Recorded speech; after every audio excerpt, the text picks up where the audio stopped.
जिन लोगों ने अभी अभी इस चैनल को ज्वाइन किया उन्हें बता दूं कि ये डिस्कशन यूपीएससी पीएससी कॉरिडोर का 2021 की यूपीएससी के लिए जो फ्री प्रीलिम्स की टेस्ट सीरीज चलाई जा रही है उसी का डिस्कशन है। अगर आप इस टेस्ट सीरीज को ज्वाइन करना चाहते हैं जो कि कंप्लीटली फ्री है, कोई फीस नहीं है, तो आप जो यहाँ पे डिस्क्रिप्शन में लिंक्स दिए हुए हैं उसका यूज़ करिए। एक लिंक के थ्रू आप रजिस्टर कर सकते हैं और आप जैसे ही रजिस्टर करेंगे, अपना नाम, ईमेल आईडी वगैरह डालेंगे, आपको फ्री में पीडीएफ दे दी जाएगी, कोई चार्जेस नहीं है। आप उसको यूटिलाइज करें, प्रिंट करें, ओएमआर शीट वगैरह सब कुछ है, आप सब अच्छे से असेसमेंट कर सकते हैं। असेसमेंट शीट भी बनाई हुई है आपके प्रोग्रेस के लिए, सब कुछ डला हुआ है हिंदी इंग्लिश मीडियम दोनों में।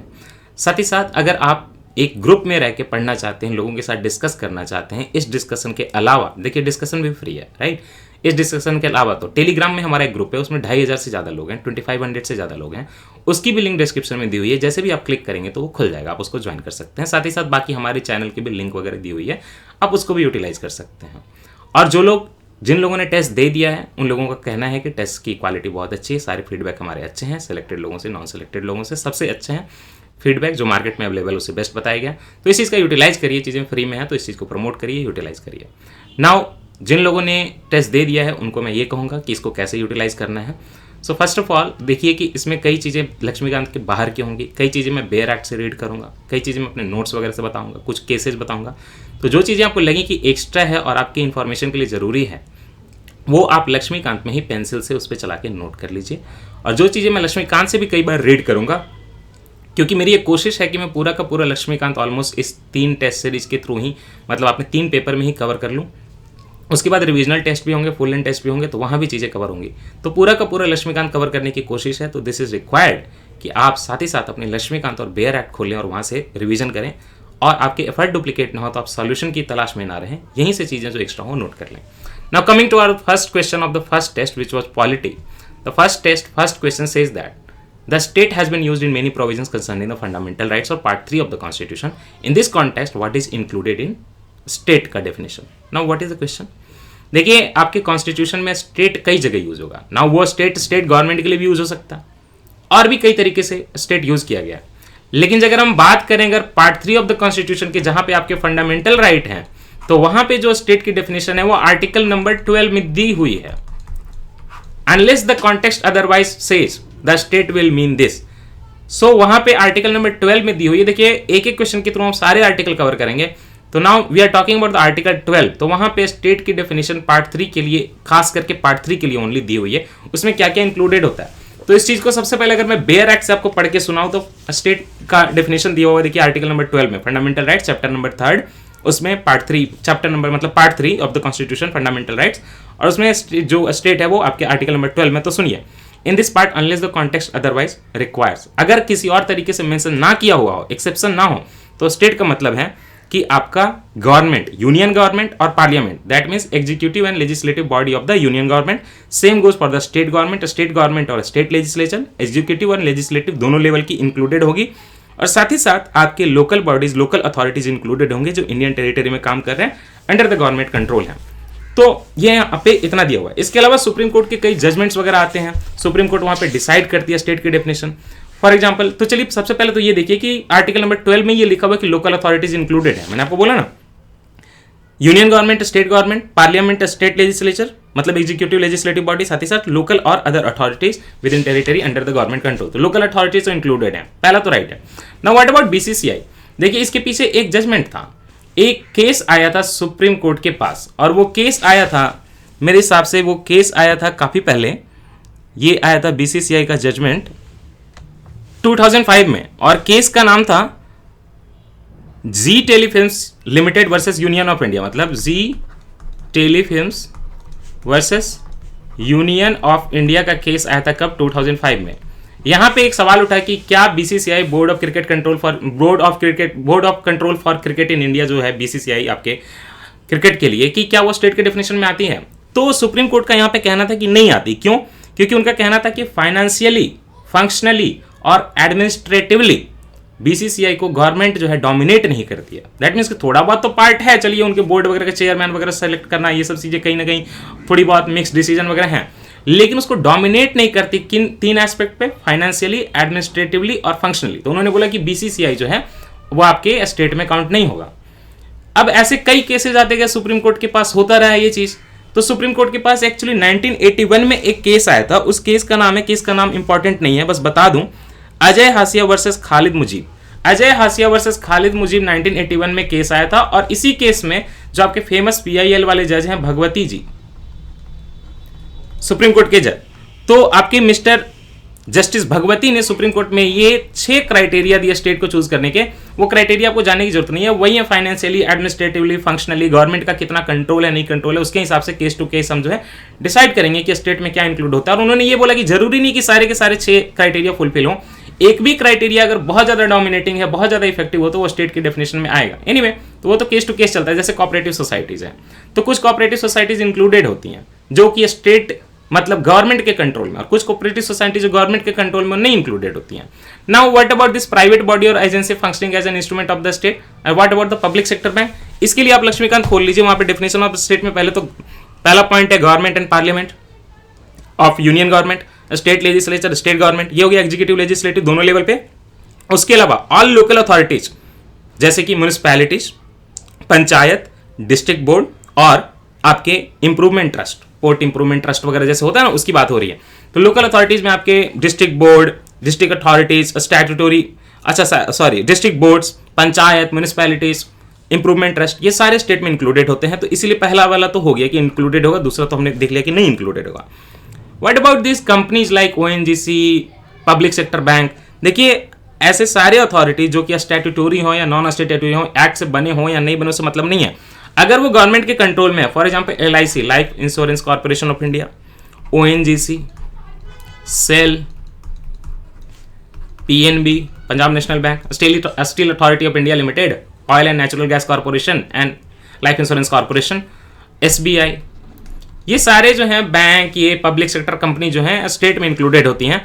तो ये आपका पब्लिक सेक्टर बैंक तो स्टेट में इंक्लूड होगा, और अभी मैंने प्राइवेट बॉडी वाला भी आपको पढ़ दिया कि वो स्टेट में इंक्लूड होगा अगर वो गवर्नमेंट की एजेंसी की तरह काम कर रहा है, राइट। तो इनको खिलाफ आप रिट लेके जा सकते हो क्योंकि वो स्टेट है, तो फंडामेंटल राइट को इन्फोर्स करने के लिए रिट होता है सुप्रीम कोर्ट में आर्टिकल नंबर 32 के लिए 32 के थ्रू, और हाई कोर्ट में आर्टिकल नंबर 226 के थ्रू, जिसमें कि 226 वाइडर है।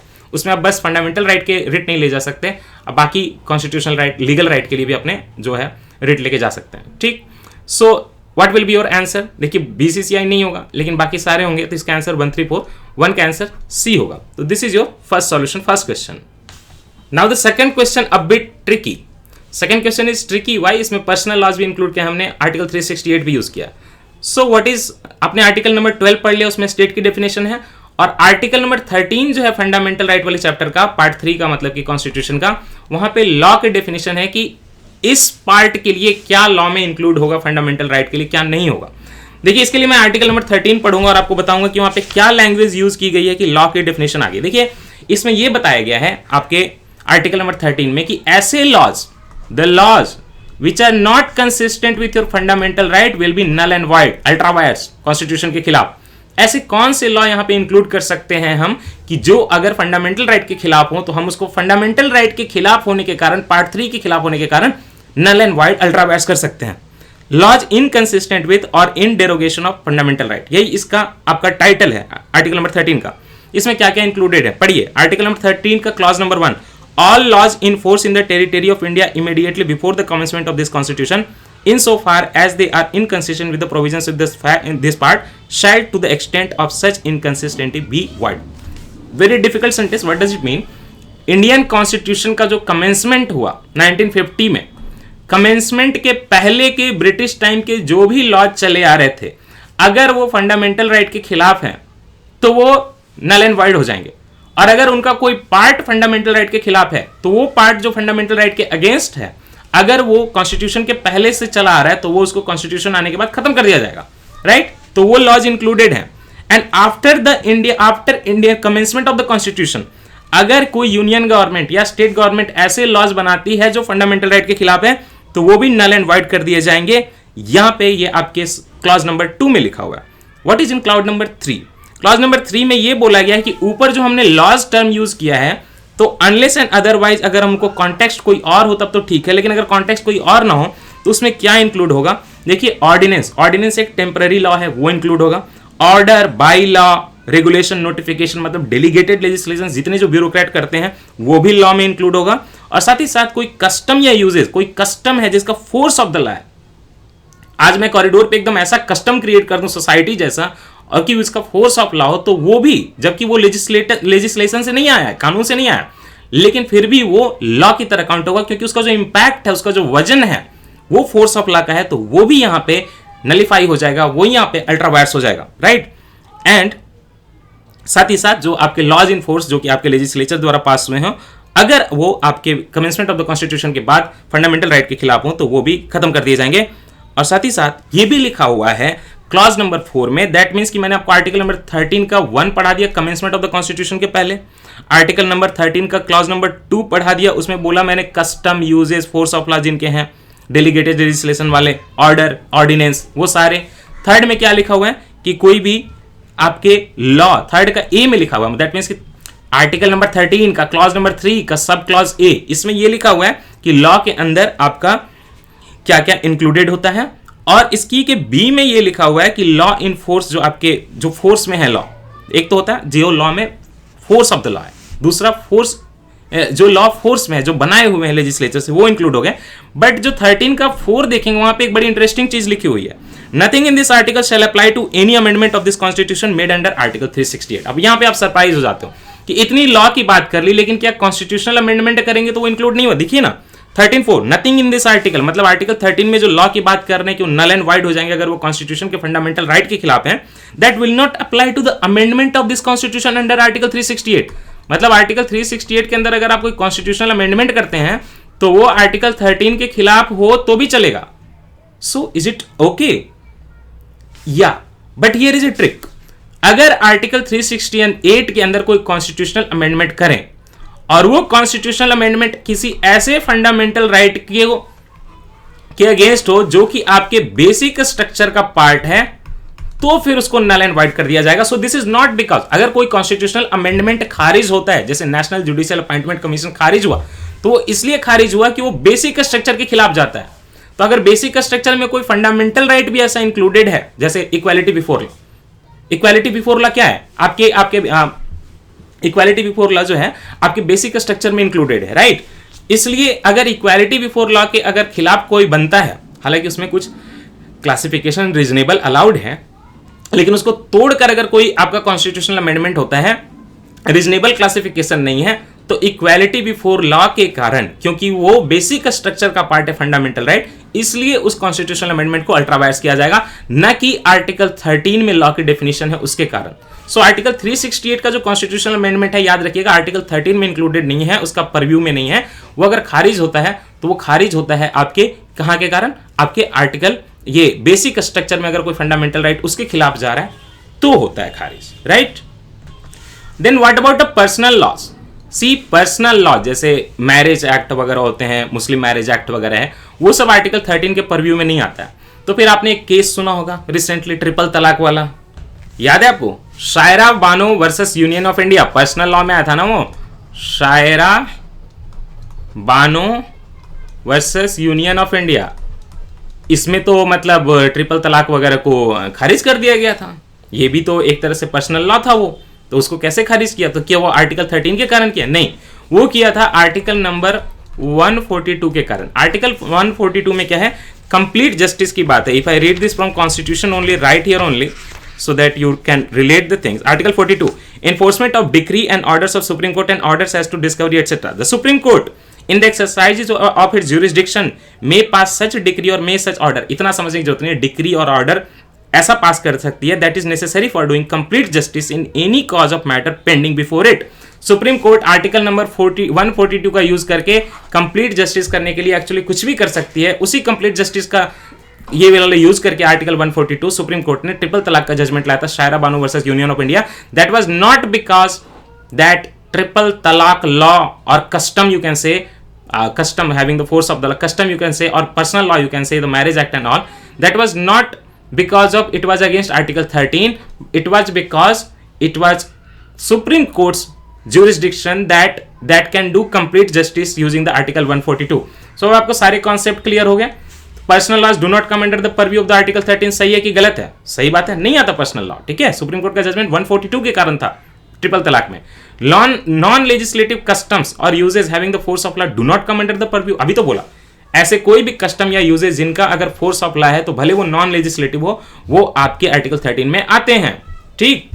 तीसरा, constitutional amendment made under the article 368 do not come under the purview of the article 13, अभी तो बताया constitutional amendment made under article 368 do not come under the purview of the article 13, but constitutional amendment if against those fundamental rights which are included in the basic structure that will be null and void ultra vires. So this statement is constitutional amendment made under article 368 do not come under the purview of the article 13, ये सही है। और यहाँ पे क्या था, non legislative custom और usages having the force of law do not come under the purview, ये गलत था, सॉरी। तो इसका आंसर क्या हो जाएगा, पर्सनल लॉ इंक्लूड नहीं होते, ये बात सही है। नॉन लेजिस्लेटिव कस्टम इंक्लूड नहीं होता है, ये बात गलत है। और कॉन्स्टिट्यूशनल अमेंडमेंट 368 वाले इंक्लूड नहीं होते हैं, ये बात सही है। तो इसका आंसर हो जाएगा 1 and 3, दैट इज बी।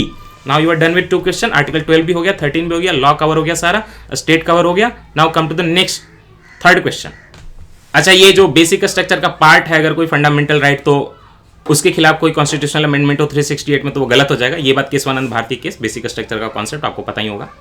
और याद रखिएगा टेम्परेरी लॉज भी इंक्लूड होते हैं, जैसे कि आपके ऑर्डिनेंस, चाहे वो गवर्नर का बनाए या फिर आपके प्रेसिडेंट का बनाए। साथ ही साथ लक्ष्मीकांत के रीडिंग कर रहा हूँ यहाँ से कि आपके स्टैट्यूटरी इंस्ट्रूमेंट जैसे कि डेलीगेटेड लेजिस्लेशन जो ब्यूरोक्रेट्स करते हैं, एग्जीक्यूटिव लेजिस्लेशन जैसे कि आपके order, bylaws, notification, rule, regulation, ये सारे भी आपके लॉ में इंक्लूड होते हैं। Now come to the third question, again a very conceptual question. The question says that consider the following statements regarding Article 14 of the Indian Constitution. Article 14 में क्या है, पहले मैं Constitution से read कर देता हूँ। Article 14 में equality before the law की बात है। The state shall not deny to any citizen or any person, sorry, any person use किया हुआ है, equality before the law और the equal protection of law। तो state क्या नहीं डिनाई करेगा citizen को, एक तो equality before law और दूसरा क्या नहीं डिनाई करेगा, equal protection of law, equal protection of law. देखिए ये दोनों चीजें हमारे इंडियन कॉन्स्टिट्यूशन में आर्टिकल नंबर 14 में लिखी हुई हैं कि the state shall not deny to any citizen equality before law and equal protection of law. Equality before law एक निगेटिव कॉन्सेप्ट है कि हम जो इसमें किसी में भेदभाव नहीं करेंगे, सबको बराबर ट्रीट करेंगे। लेकिन equal protection of the law एक पॉजिटिव कॉन्सेप्ट है, यहाँ प्रोटेक्ट करने की बात है। इसमें लाइक और अलाइक की बात आती है, like will be treated alike, right. तो आपका इक्वालिटी बिफोर लॉ एक निगेटिव कॉन्सेप्ट है कि हम डिनाई नहीं करेंगे। इक्वल प्रोटेक्शन ऑफ लॉ एक पॉजिटिव कॉन्सेप्ट है कि अगर आपके 2 पैर की जगह 1 पैर है तो हम आपको तो है डिफरेंशियल ट्रीटमेंट दे सकते हैं। Equal protection of the law मतलब कि जब हम आपको ओवरऑल बेनिफिट देंगे वो आपकी कंडीशन देख के भी देंगे। इसमें जो इक्वालिटी बिफोर लॉ आया है वो ब्रिटिश कॉन्स्टिट्यूशन से आया है और जो इक्वल प्रोटेक्शन लॉ आया है, दोनों हमने लिया है, वो यूएसए के कॉन्स्टिट्यूशन से आया है, right. Now you will be very surprise to know that यहाँ पे जो मैंने बोला state shall not deny to any citizen, any person, sorry बार बार बोल दे रहा हूँ, एनी पर्सन यूज किया हुआ है ना, equality before the law and equal protection of the law. इस पर्सन में क्या क्या इंक्लूडेड है, एक तो देखिए सिटीजन के लिए भी है और फॉरेनर के लिए भी है, सिटीजन के लिए भी है और फॉरेनर्स के लिए भी है। तो बाहर से कोई आ गया उसको भी हम इक्वालिटी बिफोर द लॉ देंगे, equal protection of the law करेंगे और सिटीजन को भी देंगे, तो दोनों के लिए है। दूसरी बात पर्सन में देखिए एक तो इंडिविजुअल भी इंक्लूडेड है, पर्सन जो इंसान जिंदा होता है, और दूसरे लीगल पर्सन भी है। जैसे मान लीजिए आपने कोई कंपनी बना ली है, कोई पब्लिक सेक्टर बैंक है, तो वो भी इंक्लूडेड होता है। कंपनीज में भी हम वहां पे डिफरेंशिएट नहीं करते, इक्वालिटी बिफोर द लॉ देते हैं, equal protection of the law देते हैं। तो पर्सन में लीगल पर्सन जैसे कोई स्टैट्यूटरी कॉर्पोरेशन एक्ट से बना हुआ है, कंपनी है, रजिस्टर्ड सोसाइटी है, कोई लीगल पर्सन है, जैसे नदी को डिक्लेयर कर दिया, तो वो सारे इंक्लूड होंगे। और जो इसमें इक्वालिटी बिफोर लॉ उसका मतलब होता है कि कोई स्पेशल प्रिविलेज किसी पर्सन को आप नहीं दोगे, इक्वल सब्जेक्शन करोगे सारे लोगों को। जो ordinary law of the land है उसमें, जो एक साधारण लॉ ऑफ द लैंड है, स्पेशल लॉ जो नहीं है, उसमें आप सबको आप जो है इक्वली सब्जेक्ट करोगे। और नो पर्सन, चाहे तो आप अमीर हो, गरीब हो, हाई हो, ऑफिशियल हो, नॉन ऑफिशियल हो, अबव द लॉ कोई भी नहीं है। ये सारी चीजें इक्वालिटी बिफोर द लॉ है। And what about the equal protection of law, the equality of treatment under equal circumstances. That means वही बात कि अगर आपका किसी का, मान लीजिए मेरा 1 पैर, आपका 2 पैर है, तो हम इक्वली आपको तभी ट्रीट करेंगे जब आप सारे 2 पैर वालों को एक साथ रख दो। ऐसा नहीं कि एक आंख वाला इंसान है, 1 पैर वाला इंसान है, तो उसको भी हम जो पूरा कैपेबल इंसान है उसके बराबर ट्रीट करेंगे। वहां पे हम डिफरेंशियल ट्रीटमेंट दे सकते हैं। That is called equal protection of the law, right. तो positive concept. The similar application of the same laws to all person who are similarly situated. अगर मैं कोई रेस करा रहा हूं यहाँ पे और सारे लोग जो हैं अगर एक जैसे कैपेबल हैं और सारे लोग जो एक जैसे कैपेबल हैं, तो हम किसी को हेड स्टार्ट नहीं देंगे, सब लोग एक लाइन से, स्ट्रेट लाइन से शुरुआत करेंगे। लेकिन एक कोई अगर कम कैपेबल है, मान लीजिए कि पहला वाला पर्सन कम कैपेबल है, तो हम उसको थोड़ा सा आगे बढ़ा देंगे कि तुम चलो यहां से स्टार्ट करो, जो ज्यादा कैपेबल है वो यहां से स्टार्ट करेगा। तो इसीलिए बोल रहे हैं the similar application of the same laws to all persons who are similarly situated. अगर सिमिलरली सिचुएटेड है तो आप सारे लोग यहीं से स्टार्ट करोगे, लेकिन अगर आप डिसिमिलरली सिचुएटेड हो तो वहां पे प्रोटेक्शन अलग से दे सकते हैं। That is why it is called positive, right. See the like should be treated alike without any discrimination. अगर आप लाइक हैं तो आपको एकदम अलाइक ट्रीट किया जाएगा, और यही कॉन्सेप्ट है आपका equal protection of the law का, तो पॉजिटिव है। इसीलिए समझ गए इस बात को। साथ ही साथ सुनिए, आर्टिकल 14 में देखिए क्लास लेजिस्लेशन बनाना अलाउ नहीं है, मतलब कि कोई क्लास के लिए अलग से लेजिस्लेशन बना दिया, अलाउ नहीं है। क्लास लेजिस्लेशन अलाउ नहीं है। It permits, still it permits reasonable classification of person. SC हो गए, एसटी हो गए, राइट, ओबीसी के क्लासिफिकेशन करना, एक आंख एक कान वाला पीडब्ल्यूडी का क्लासिफिकेशन करना, ये रीजनेबल नहीं है। आप खुद बताइए, इसमें क्या सारे लोग अलाइक सिचुएटेड हैं? तो रीजनेबल क्लासिफिकेशन अलाउ है, लेकिन आर्बिट्ररी नहीं होना चाहिए, आर्टिफिशियल मतलब मैन मेड अपने हिसाब से नहीं होना चाहिए। और ये जो है एक डिफरेंशियल और सब्सटैंशियल डिस्टिंक्शन है इन सारे ग्रुप में, तभी आप वहां पे जाके आप एक रीजनेबल क्लासिफिकेशन करके अलग अलग उनको प्रोटेक्शन दे सकते हो। अब यहीं पे एक और कॉन्सेप्ट है कि मैंने आपको बोला कि इंडिया में ब्रिटेन के कॉन्स्टिट्यूशन से आर्टिकल नंबर 14 में क्या आया है? इक्वालिटी, एक second, okay 1 minute, equality before law, ये आया है ब्रिटिश कॉन्स्टिट्यूशन से। ब्रिटिश कॉन्स्टिट्यूशन से कैसे आया? ब्रिटेन में एक ज्यूरिस्ट थे बहुत पहले, उनका नाम था एवी डाइसी। एवी डाइसी ने एक कॉन्सेप्ट दिया था, उस कॉन्सेप्ट का नाम था rule of law. Rule of law के 3 कंपोनेंट, रूल ऑफ लॉ के 3 कंपोनेंट। पहला तो ये कंपोनेंट था कि स्टेट कोई आर्बिट्ररी एक्शन नहीं ले सकता, state can not do an arbitrary action. अगर किसी इंसान को पनिश करना है तो कानून की मदद लेनी होगी। Absence of arbitrary power, that is no man can be punished except for a breach of law. जब तक इंसान कानून न तोड़े उसको पनिश नहीं किया जाएगा, आर्बिट्ररी एक्शन नहीं होगी। ये रूल ऑफ लॉ का फर्स्ट कंपोनेंट है, ठीक। यही कॉन्स्टिट्यूशनलिज्म भी कहलाता है, फंडामेंटल राइट प्रोटेक्ट करने के लिए। दूसरी बात, इक्वालिटी बिफोर लॉ।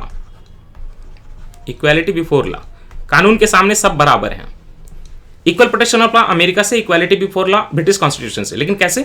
वहां पे एवी डाइसी का रूल ऑफ लॉ का कॉन्सेप्ट है, उसके 3 कंपोनेंट पढ़ा रहा हूं। पहला बताया कि आर्बिट्ररी एक्शन स्टेट नहीं ले सकता, ठीक है, कोई इंसान कानून तोड़े तभी उसको पनिशमेंट दिया जाएगा। दूसरा कि इक्वालिटी बिफोर लॉ मेंटेन होगी। तो यहां से दूसरा कंपोनेंट है, देखिए, इक्वालिटी बिफोर लॉ हमने आर्टिकल नंबर 14 में लिया हुआ ना, दूसरा कॉन्सेप्ट। तीसरा कॉन्सेप्ट ये है कि constitution is the result of individual rights, मतलब इंडिविजुअल के जो राइट्स हैं, मेरे आपके राइट्स हैं जो सारे सिटीजन के, वो उससे मिला के आपका कॉन्स्टिट्यूशन बना हुआ है, रिजल्ट ऑफ इंडिविजुअल राइट्स। ये एवी डाइसी का थर्ड कॉन्सेप्ट है रूल ऑफ लॉ का। ये थर्ड कॉन्सेप्ट हमने अपने इंडियन कॉन्स्टिट्यूशन में नहीं दिया। इंडिया में ना constitution is the source of the individual right, source of individual right, this is not the result of the individual rights. Third वाला हमारा डिफरेंट है, इक्वालिटी बिफोर लॉ हमने लिया है, कॉन्स्टिट्यूशनलिज्म भी हम लोग फॉलो करते हैं, रूल ऑफ लॉ। लेकिन रूल ऑफ लॉ के अंदर ये वाला state will not have arbitrary action, fundamental right इसके लिए तो है। लेकिन जो थर्ड वाला है कि constitution is the result of the individual rights, no, वहां पे आपका जो इंडिविजुअल है ना, ये बोला हुआ the primacy of the rights of the individuals, that is the constitution is the result of the rights of the individuals, और उसको जैसे भी कोर्ट एनफोर्स करना चाहे उस हिसाब से। But our constitution is a source of individual rights, यहां हम लोग डिफरेंशिएट करते हैं। Also here only I would like to explain you कि जो इक्वालिटी बिफोर लॉ है, equal protection of the law है, क्या उसके एक्सेप्शन हैं? यस, उसके एक्सेप्शंस हैं, बिल्कुल हैं, बहुत सारे एक्सेप्शंस हैं। पहला एक्सेप्शन ये देखिए, आर्टिकल नंबर 361। आर्टिकल नंबर 361 में गवर्नर और प्रेसिडेंट दोनों को कुछ इम्यूनिटीज दी हुई हैं। याद रखिएगा, आर्टिकल 361 में एक ही आर्टिकल में दोनों को दी हुई है, तो मतलब कि दोनों को बराबर इम्यूनिटीज हैं, राइट, एकदम बराबर इम्यूनिटीज हैं, कोई डिफरेंसेस नहीं है, दोनों के लिए सेम चीज अप्लाई होगी। आर्टिकल 361 में क्या क्या इम्यूनिटीज हैं? प्रेसिडेंट और governor is not answerable to any court for the powers and duties of his office. तो किसी कोर्ट में जवाब देने के लिए उनको नहीं बुलाया जा सकता कि आपने अपने ऑफिस में ये डिसीजन क्यों लिया। अब obviously bound by the council of minister हैं, तो क्यों जवाब देंगे? तो एक तो इम्यूनिटी ये है। No criminal proceeding shall be instituted और कंटिन्यूड अगेंस्ट द प्रेसिडेंट और the governor in any court during his term of office. उनके टर्म ऑफ ऑफिस के दौरान आप उस पर कोई भी क्रिमिनल प्रोसीडिंग नहीं कर सकते हो। पहले से कोई चल रहा था उसको आप प्रोसीड नहीं कर सकते। कलराज मिश्रा का केस याद करिए, गवर्नर बनने के बाद प्रोसीडिंग रुक गई थी, third, no process for the Kalraj Mishra नहीं, सॉरी गलत बोलते हैं, आई एम रियली सॉरी। आपके जो कलराज मिश्रा ही थे क्या, बाबरी मस्जिद के डिमोलिशन के टाइम पे यूपी के चीफ मिनिस्टर जो होंगे उस टाइम की बात हो रही है, बट चलिए कोई बात नहीं, पॉलिटिकल न्यूज है, छोड़िए उसको। Third, no process for the arrest of imprisonment of the president और the governor shall be issued from any court during his term of office. Term of office के दौरान आप उनको अरेस्ट का कोई भी ऑर्डर नहीं दे सकते। दोनों पे अप्लाई हो रहा है, देखिए आर्टिकल 361 दोनों पे अप्लाई हो रहा है इक्वली, गवर्नर और प्रेसिडेंट पे। और नो सिविल प्रोसीडिंग्स, अभी तो क्रिमिनल की बात आ गई, अरेस्ट की बात आई, what about the civil? No civil proceedings against the president और governor shall be instituted during his term of office in any court in respect of any act done by him in his personal capacity. अगर personal capacity में कोई भी ऐसा काम करते हैं तो उनके खिलाफ आप सिविल प्रोसीडिंग्स नहीं कर सकते हैं, वेदर बिफोर और after entered upon his office, चाहे वो ऑफिस में आने के पहले वो किया हो सिविल कुछ ऐसा या बाद में किया हो, नहीं कर सकते until the expiration of 2 months next after notice has been delivered to him। 2 महीने का आपको यहाँ पे 2 months का नोटिस देना पड़ेगा और जब वो एक्सपायर हो जाएगा तब आप सिविल प्रोसीडिंग प्रोसीड कर सकते हो, नो प्रॉब्लम। देन ये तो गवर्नर और आपके प्रेसिडेंट की बात हो गई। What about A common person? देखिए अगर कोई मीडिया का पर्सन है, कोई ऐसा है, अगर वो पार्लियामेंट की प्रोसीडिंग या लेजिस्लेचर की प्रोसीडिंग का ट्रू रिपोर्ट पब्लिश करता है तो उस रिपोर्ट के प्रोसीडिंग का अगर, लेकिन देख लीजिए क्या लिखा हुआ, ट्रू रिपोर्ट, फॉल्स रिपोर्ट नहीं, ट्रू रिपोर्ट अगर पब्लिश करता है तो उसको भी इम्यूनिटी है कि उसको इसके लिए पकड़ा नहीं जाएगा, उस पर कोई कानूनी कार्रवाई नहीं की जाएगी। No person shall be liable to any civil or criminal proceeding to any court in respect of the publication in a newspaper में या फिर रेडियो में या फिर टेलीविजन में। पहले के कानून है तो न्यूज़पेपर, रेडियो में या टेलीविजन में अगर वो ट्रू रिपोर्ट पब्लिश करता है पार्लियामेंट की या स्टेट लेजिस्लेचर की तो उसके खिलाफ कोई इसके लिए क्रिमिनल प्रोसीडिंग या सिविल प्रोसीडिंग नहीं की जाएगी। और ये चीज लिखी हुई है आपके आर्टिकल नंबर 361 के ए में। तो आप देख रहे हैं दो इम्यूनिटीज, एक 361 में आपका गवर्नर और प्रेसिडेंट, 361 ए में ट्रू रिपोर्ट पब्लिकेशन करने के लिए इम्यूनिटी मिली हुई है। साथ ही साथ no member of parliament shall be liable to any proceedings in any court in respect of anything said or any vote given by him in parliament or any committee. कोई भी इंसान अगर पार्लियामेंट में है या उसकी किसी कमेटी में बैठा हुआ है और वहां पे उसने कोई वोट दिया, कोई स्टेटमेंट दिया, तो उसके कारण उसको किसी इंडियन कोर्ट में जाके वहां पे प्रोसीडिंग में नहीं बोलना पड़ेगा तुमने ऐसा क्यों बोला पार्लियामेंट में। पार्लियामेंट में इम्यूनिटी मिली हुई है और ये लिखा हुआ आपके आर्टिकल नंबर 105 में। Then no member of the state legislature, same thing, जो आपके पार्लियामेंट में वोट देने पे, स्टेटमेंट देने पे कोई प्रोसीडिंग नहीं हुआ, आर्टिकल नंबर 105 में दिया हुआ है। सेम चीज स्टेट लेजिस्लेचर के लिए आर्टिकल नंबर 194 में दिया हुआ है। And now there is one more exception. मैंने अभी बोला कि इक्वालिटी बिफोर लॉ रहेगी और आर्टिकल नंबर 14 रहेगा, कि ऐसी कोई कंडीशन हो सकती है क्या कि इक्वालिटी बिफोर लॉ जो है आर्टिकल 14 वो मतलब उसको नीचे कर दिया जाए? एक चीज है, इंदिरा गांधी के मेहनत के कारण directive principle of state policy, जो directive principle of state policy, वहां पे आर्टिकल नंबर 39 का बी और सी जो है, अगर इस पे कोई लॉ बनाना है, अगर इसको हमें इनेक्ट करना है, कानून बनाना है, अगर वो कानून आर्टिकल नंबर 14 के खिलाफ भी होना तो ये जो है मतलब लॉ सही होगा और आर्टिकल नंबर 14 जो है वहां पे दब जाएगा। दैट मीन कि अगर मैं बोलूं, ऐसे बोल दूं कि आर्टिकल 39 बी सी जो है DPSP that has greater value than article number 14। साथ ही साथ राइट टू फ्रीडम के भी अगर वो तोड़े तो फिर भी चलेगा। तो दिस इज राइट आर्टिकल। और ये चीज कहां लिखी हुई है कि आर्टिकल 39 बी और सी का प्राइमेसी होता है आर्टिकल 14 पे, ये लिखी हुई है आपके आर्टिकल नंबर 31C में। दैट मीन्स कि article 31C is an exception to the equality before law, exception to equality, that is exception to article 14। Term ये है, article 13(1)(c is an exception to article 14। It provides that laws made by the state for implementing the DPSP in clause B and C of the 39 cannot be challenged on the ground that they are in violation of the article 14. The Supreme Court held that जहां भी आपका article 31C action में आता है, article number 14 जो है inactive हो जाता है। Article number 31C is greater than article number 14 and article number 31C के थ्रू हम डीपीएसपी का 39B और C पे बेस्ड कोई लॉ बना सकते हैं। अब सारे डीपीएसपी आपके फंडामेंटल राइट से ऊपर नहीं है, इक्वालिटी बिफोर द लॉ हमेशा प्राइमेसी में रहता है, राइट टू फ्रीडम 19 हमेशा प्राइमेसी में रहता है। बट अगर 39B और C पे कोई कानून बनाना है तो that is written in 31C कि वो 39B/C का जो कानून रहेगा उसके सामने आर्टिकल 14 को जो है हम इग्नोर कर देंगे। तो ये भी एक क्या है, इक्वालिटी बिफोर द लॉ के लिए एक्सेप्शन है। और दूसरी देखिए, एम्बेसी में जो लोग रहते हैं, जो फॉरेन का कोई सॉवरेन आए, कोई रूलर आए, एम्बेसडर आए, डिप्लोमेट आए, उनको इम्यूनिटी होती है यूएन के लॉ के कारण, आपको पता ही है कन्वेंशन है हमारा। और साथ ही साथ यूएनओ और उसके एजेंसी, जो आप यूनाइटेड नेशन ऑर्गेनाइजेशन का कोई एजेंसी यहाँ पे आ गया तो उनको भी इम्यूनिटी है। इसलिए तो देखिए एडवर्ड स्नोडेन को आपको गिरफ्तार नहीं किया जा सक रहा था क्योंकि वो घुसा हुआ था एम्बेसी में। एम्बेसी के अंदर कुछ नहीं कर सकते आप, वो कोई भी क्राइम करे आप उसको अरेस्ट नहीं कर सकते, एकदम रूल है। So this is how it goes. So now come to this question third. तो इसका आंसर क्या होगा? The concept of equality, equal protection of law has been taken from the Canadian Constitution. No, equality before the law from the British Constitution and equal protection of the law from American Constitution, not Canadian. So this is wrong. The article confers rights on both citizens and foreigners. Yes, citizen, foreigner, legal person, individual करता है, सही बात है। The word person used in this article includes legal person also. सही बात है। तो 2-3 हो जाएगा, इसका आंसर हो जाएगा B। अब पिछले वाले में इतना एक्सप्लेन कर दिया कि 4 भी सॉल्व हो जाएगा। कंसीडर द फॉलोइंग स्टेटमेंट, आपको बताना है इसमें से कौन सा सही गलत है। Concept of equality before law is part of the concept of rule of law propounded by A.B. Dicey। बताया था ना इक्वालिटी बिफोर द लॉ, जो सेकंड कंपोनेंट बताया था रूल ऑफ लॉ का। पहला क्या था? Arbitrary action. दूसरा क्या था? पहला आर्बिट्ररी एक्शन नहीं होगा स्टेट का। दूसरा क्या था? इक्वालिटी बिफोर लॉ था। तीसरा क्या था? Constitution is the result of the individual right, जो कि हमने फॉलो नहीं किया। तो रूल ऑफ लॉ प्रोपाइंडेड बाय जो A.B. डाइसी है वो उसी का पार्ट है इक्वालिटी बिफोर लॉ। सही बात है, ये सही बात है। Rule of law under article 14 is a basic feature of the constitution.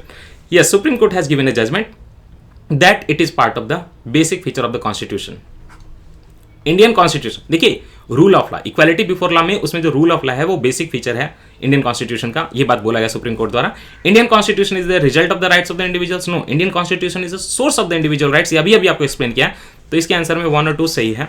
That means की 1 and 2 ओनली। तो आंसर फिर से 4 का बी होगा।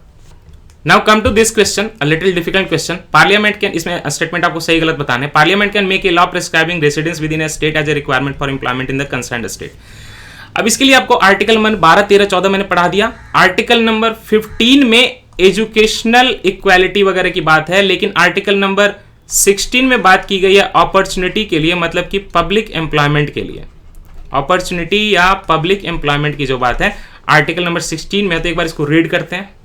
मैं आर्टिकल नंबर 16 को रीड कर रहा हूं आपके लिए। Article number 16, equality of opportunity in matters of public employment. There shall be equality of opportunity in matters of public employment to all citizens of India, ठीक है, to any office under the state. मतलब government के अंदर कोई भी job है तो आपको सबको बराबर मौका मिलेगा। दूसरा, ये तो पहला क्लॉज हो गया। दूसरा क्लॉज क्या है 16 का? No citizen shall on grounds only of religion. Only of मतलब किसी और कारण से आप डिफरेंशिएट कर सकते हो, but religion, race, caste, sex, descent, place of birth, residence के आधार पे नहीं कर सकते। याद रखिए, रेसिडेंस के आधार पे। और यहीं पे जो लोग बार बार पूछ रहे हैं कि हम फॉर्म भर सकते हैं कि नहीं जेपीएससी का, एमपीपीएससी का, भाई रेसिडेंस के आधार पे डिफरेंशिएशन नहीं हो सकता। लेकिन किसी केस में पॉसिबल है क्या? हाँ, थर्ड में लिखा हुआ है 16 तरीके कि अगर पार्लियामेंट चाहे तो ये बोल सकती है कि कल को जैसे कि मध्य प्रदेश में, बस वो मध्य प्रदेश के डोमिसाइल वहां की जॉब के लिए एलिजिबल होंगे। पार्लियामेंट चाहे तो, स्टेट गवर्नमेंट नहीं कर सकती। तो स्टेट गवर्नमेंट जब भी ऐसा कर रही है तो स्टेट गवर्नमेंट को यूनियन गवर्नमेंट के पास भेज के वो कानून पास कराना पड़ेगा, अदरवाइज नहीं कर सकती।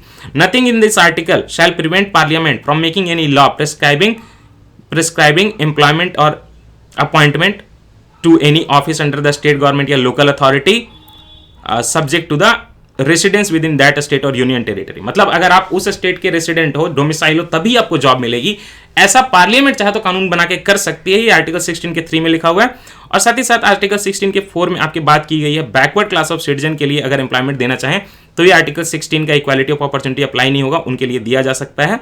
और साथ ही साथ आर्टिकल 16 के 4A में SC और ST कम्युनिटी के लिए अगर वो सही से रिप्रेजेंटेड नहीं है स्टेट में तो उनका जो है उनको सर्विसेज दी जा सकती है उनके फेवर में। आर्टिकल 16(4) का बी में क्या लिखा हुआ है? वहां पे लिखी हुई है कि ये चीजें कि पिछले साल की जो वैकेंसी SC ST कम्युनिटी की खाली रह गई थी, अगर वो अगले साल में इंक्लूड की जाएंगी तो वो आपके 50% कोटा जो होता है रिजर्वेशन का, या आप तो 60 हो गया है, तो उसमें इंक्लूड नहीं होगा, उसका अलग से लेके चलेंगे। इसके लिए प्लीज मेरा रिजर्वेशन इन इंडिया करके 1 घंटे का एक लेक्चर है 1 hour 15 minutes का, उसको देख लीजिए। आपका आर्टिकल नंबर 15 और 16 जो रिजर्वेशन का कारण है पूरा क्लियर हो जाएगा। EWS का रिजर्वेशन भी कवर हो जाएगा, अमेंडमेंट वगैरह सारे कवर हो जाएंगे बहुत डिटेल में, तो प्लीज उसको रेफर कर लीजिएगा। उसकी लिंक मैं बाद में इसमें डाल दूंगा। अदरवाइज आप सीधे सीधे reservation in India UPSC PSC corridor डाल दीजिए, यूट्यूब पे आ जाएगा, खुद ही देख लीजिए।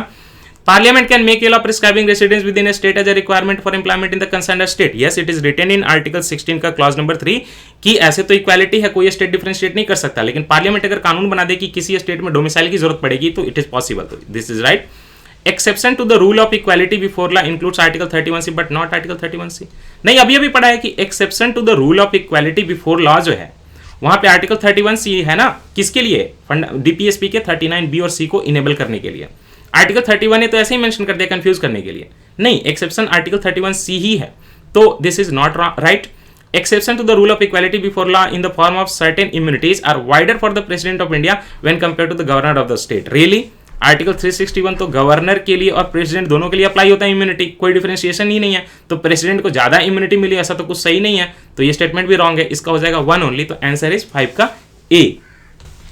आई नो इस लेक्चर में 35 मिनट में बस आपके 5 ही क्वेश्चन डिस्कस हुए हैं, लेकिन मैं चाहता हूं कि आपके कॉन्सेप्ट बहुत स्ट्रांग हो जाए यार, थोड़ी मेहनत कर लीजिए ताकि आप वहां पे जाके गलतियां ना करें। कॉन्सेप्चुअल क्लैरिटी बहुत जरूरी है, तो मैं आपको कॉन्स्टिट्यूशन भी पढ़ा रहा हूं, लक्ष्मीकांत भी पढ़ा रहा हूं, तो टाइम तो लगेगा, है ना। Also this was first class, so I don't want to make it longer than 35 minutes. Let's end here, we will see you again in some time and we will start with question 6। जैसे जैसे cover होता जाएगा ना, तो चीजें repeat भी होती जाएंगी, तो वहां मेहनत नहीं पड़ेगी। और please reservation in India UPSC PSC corridor, ये यूट्यूब पे सर्च करना है, उस लेक्चर को पूरा देख लेना। बाकी पॉलिटी की प्लेलिस्ट में और भी चीजें मिलेंगी, जैसे हिस्ट्री ऑफ द कॉन्स्टिट्यूशन आएगा तो उसके क्वेश्चन मैं डिस्कस नहीं कर रहा, मैंने जितने अच्छे से पढ़ा है ना, कहीं नहीं है यूट्यूब पे, तो प्लीज उसको यूटिलाइज करिए यार। उसकी पीडीएफ भी नीचे दी हुई है, टैबुलेटेड फॉर्मेट में बना दिया पूरा, उस पीडीएफ को पढ़ के चले जाइए, यूपीएससी में उससे बाहर का क्वेश्चन नहीं आएगा। Thank you so much, see you soon, okay, thank you. और प्लीज टेस्ट देते रहिए, शुक्रिया।